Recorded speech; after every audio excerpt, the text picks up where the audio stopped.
All right, explanations, constituency by constituency, and what can be done. Now we have Prince Sule Ikosami, a public affairs analyst, is also of the All Progressive Congress. You're here.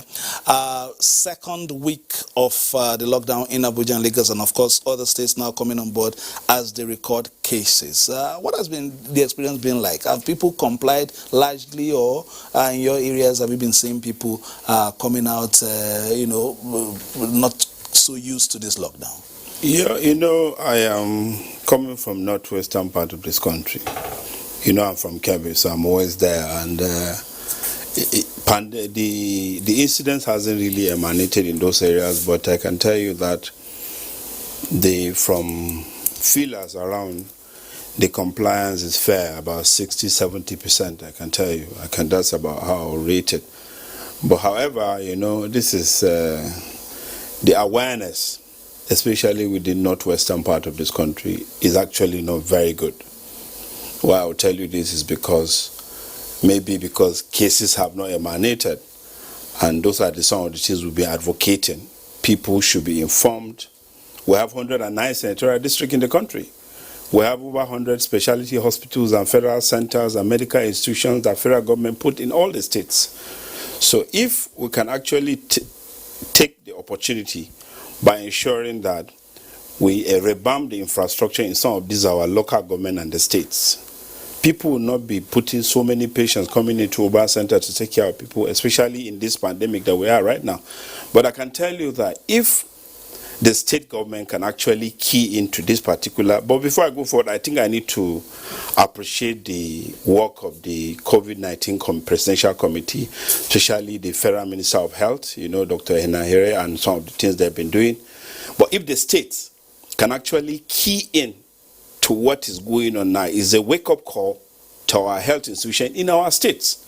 Because I can tell you that out of 109 senatorial districts we have in Nigeria today, it's unfair for the whole state to now rely totally on federal government to carry the burden of this particular pandemic. Because if we have corporate organizations abroad investing money, corporate organizations in states should go to medical hospitals like primary health centers and hospitals and revamp them and put all these things there. Send some of our doctors, allow for training of our post centers connected to this federal establishment in the states, so that people will be aware, because this pandemic will go away. But there is epidemiological unit in every hospital around the country. We should be giving feedback about about most of these incidences down to the center. So the state need to actually take this opportunity as a challenge to ensure that whatever tertiary service is being enjoyed at the Lagos or in Abuja should be enjoyed in our state and in our central districts, because secondary hospitals are there.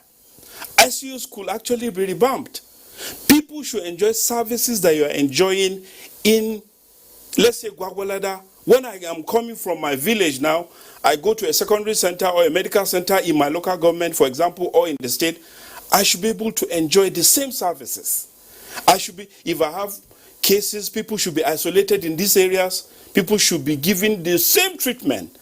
We have infrastructure, we have light and everything. Connect these things, make sure these equipments are there so that people can enjoy these things as they are. Because this is going to go away. But it's an opportunity. Yes. It's also an opportunity. In spite of all being a pandemic, there's an opportunity to rejuvenate aging infrastructures. Yes. Now, let's look at some other aspects of it, and that is the issue of sensitization. Coming from your own area, have they been able to, take charge in terms of information dissemination, especially in local languages? Because it's the rural communities that actually need to be sensitized the more, because of the myths, the cultural beliefs, the issues that it's not my portion and all that. How is it? Tell me. Yeah, it's fair. There are a lot of jingles in most of our radio stations in the state and on local areas. People are aware. But the only part that I'm so interested in is that instead of spending, for example, in a local government, a state is spending 250 to 1 million naira for jingle, they can actually appropriate that money and buy Dettol soap, these antibacterial soaps, so that as people are going community to community, houses to houses, they will give you this soap and give you all these things and give you a total template to to tell you how you can actually try to remain clean by washing your hands, remaining clean within your community to avoid the bacteria that could actually harness these viruses in case they are there. So instead of that jingle, there should be more community participation in our locality. That's why I'm telling you that the federal government cannot be overwhelmed by doing this thing in every locality. That's why the state need to take up this challenge. They are doing jingles that are not enough. The money should be appropriated for the antibacterial product distribution in every community. Hygiene is key. Nutrition and hygiene is key. They need to actually disseminate this information so that as we are getting out of this pandemic, which we'll be out of soon, God willing, people will be aware that you need to wash your hands, you need to take care of this, you need to take care of this, and that will go a long way in actually promoting our healthcare around the country. All right, let's take a few more stories, especially from the center. We understand that, of course, President Muhammadu Buhari has given approval for a 500 billion naira stimulus package to keep the economy going after crude oil prices fell more than half the budgeted benchmark in the wake of COVID-19. Let's hear from Leah Katum Babatunde. The year 2020 was one so many people envisaged to be significant, and there were high hopes, but no one expected that a virus called Corona was going to come in and dampen global economies, bringing major markets to their knees all around the world, and Nigeria is one of those economies that were badly hit, especially with the falling oil prices. The decline in international crude oil prices and domestic production may be magnified if a severe outbreak of COVID-19 occurs. Despite ongoing efforts to curtail the spread of the pandemic through compulsory lockdown of Lagos, Ogun, and the FCT, we still have to be very mindful that this can be aggravated. Now, the president just last week approved a 500 billion naira stimulus package to put the economy back in shape. And given the breakdown, Minister of Finance Zainab Ahmed say the package is essentially to get Nigerians back into their jobs and profit making, and also to assure that there is liquidity in the hands of Nigerians. Mr. President has also approved that the Ministry of Finance, Budget and National Planning should engage with the Central Bank of Nigeria to agree on a debt and interest moratorium for state and for the federal government on CBN-funded loans in order to create fiscal. All right, we apologize for the abrupt end of that report, but of course we got the gist of it. Prince Sule Sami is right here with us, a public affairs analyst. It's an unusual time, and of course, the economy has, received a shock, a beating. In the last couple of months, especially, of course, global oil prices, which is our main source. And, of course, even domestically, you can't do much, especially in the wake of this lockdown. How do we begin to look for creative ways so that we don't slide further down? Yeah, you taking back, this is actually a time for reflection. Some of us have been advocating for a long time over oil dependency in this economy, that diversification is key to us. We need to actually harness a lot in agriculture, a lot. The massive lands we have in this country that are totally unfarmed, unused, a lot of investment could actually go in there now. We have to realize that the crude price is going down. As we speak, if there is no intervention by OPEC, it will get to a period that the oil price might go much lower than 20. And if an oil-dependent economy like Nigeria, a lot of this country will suffer. But with the president's initiative about diversification of this economy, especially on agriculture, it will change, and you can see what's happening to our GDP. You can see the reduction of the imports of rice into this country, what it has done. It has brought a lot of availability of food. So if we can use this opportunity to ensure that the anchor borrower scheme that the federal government has started, for it to be much more transparent now.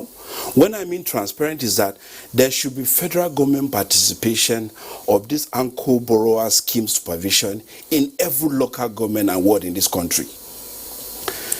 Government should ensure that these monies go to the farmers. Areas where people tend to play around with this money that goes to the farmers, people should be investigated and prosecuted. Because if these monies, if this excellent program continues with so much transparency, a lot will change in this country. Because you can imagine a state like Kebbi, Sokoto, and Zamfara will produce food running into millions of tons of rice. You know what that will do to the IGR of the states and the federal government. And we are talking about the entire nation. Look at what is happening in Jigawa, look at what's happening in Calabar, among many other states. If federal government can actually continue to push this policy with the support of our state government and our localities, it will do a lot. That's one. Two, we can't be relying on government to run what we are doing.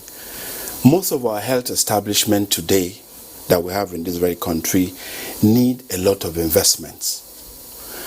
It cannot be total takeover, but there should be investment in some of these sectors, which means partly some of the private sector need to be allowed to partly take part in the administration and take care of these health services around the country. Because the government will be overwhelmed. There will be so much to be invested, and government cannot have all the money to provide all this care. Perhaps even this concept can easily trickle down even into manufacturing. Yes. And that will help us. Yes. Let's quickly move on to our next report very quickly. And the federal government says it is not only depending on healthcare materials from outside the country, but has since been looking inward on locally made products. Permanent Secretary, Federal... Thank you, Shea. And if there's an enemy at the door, sometimes you use the tools in the house to combat it. That's what the Pharmaceutical Society of Nigeria is saying. Yes. And that should help our local manufacturing. Yes, definitely. Promote indigenous production of... Because, you see, we have one of the best hands in this country. Go anywhere in the world, in any pharmaceutical manufacturing company around the world, Nigerians are there. We have a lot of them in this country. They have invested so much money with the machineries and all that. If the government can actually turn it back from all these import product that is coming into this country, just the way it started, and encourage indigenous production of our pharmaceutical, of manufacturing industries, Nigeria will be something. You can see after locking our borders for just some days, all your neighbors started crying. Because this is a very big, well, nearly 200 million. You can imagine if we decide to practice protectionism, we produce and consume what we have. We'll be one of the best economies in the world. So the truth of the matter is that the government should be able to create an incentive package and push its policy to protect our industries and ensure that production of most of these things, from infusions, pharmaceutical, and all essential drugs you can talk about, is being produced here. We have pharmaceutical companies that are doing very well and many others. So if government can encourage that, just the way it started, you know that this country will be better. And of course, you establish new value chains. Yes, and there will be, of course, there will be extra value chains around the country. A lot of people will have work to do. Just the way the Uncle Borough scheme I mentioned to you is, you're encouraging farmers to go into farming, millers are opening, distributors are increasing, consuming prices are going down, consumers are picking their product locally, and you know it's better for us and better for the country as well. All right, we've had Prince Sule Iku Sanisami, a public affairs analyst, of course. It's also a member of the All Progressive Congress, for sharing his insights on this program at this unusual time. Don't forget that you should strictly adhere to all safety and health tips at this time. And if the door should be shut or the gates closed, it must be closed at this time. That's the directive. My name is Fisa Ogunfi, thanking you for being part of today's program and urging you to stay on the Nigerian Television Authority, where we give you the very best of news, reviews, previews, and interviews. Until Friday, when we come back to your way, we keep you in God's hands, and God willing, we hit you the political way. Bye-bye now.